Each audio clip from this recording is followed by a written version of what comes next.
Hayotda hech narsa tasodifan yuz bermaydi. Har qanday sinov, har qanday yo'qotish, har qanday kechikish barchasi siz uchun eng yaxshisi ekanligi uchun shunday sodir bo'lmoqda. Ba'zan biz katta orzularimizga yetishamiz, lekin u bizga kutilgan baxtni olib kelmaydi. Ba'zan esa orzularimizga yeta olmay tushkunlikka tushamiz, lekin yillar o'tib qarasak, aslida aynan o'sha yo'ldan yurmaganimiz biz uchun yaxshiroq bo'lgan ekan.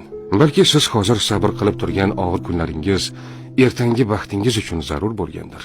Ba'zan biz boylikni yo'qotamiz toki chinakam boylik pulda emasligini tushunishimiz uchun. Ba'zan sog'lig'imizda sinalamiz toki har bir nafasimiz ne'mat ekanini his qilishimiz uchun. Ba'zan bizdan yaqin insonlar ketadi toki kimning haqiqatan ham bizga do'st ekanini tushunishimiz uchun. Ba'zan yo'limiz berkitiladi toki biz aslida yomon yo'ldan ketayotganimizni tushunib, to'g'ri yo'lga burilishimiz uchun.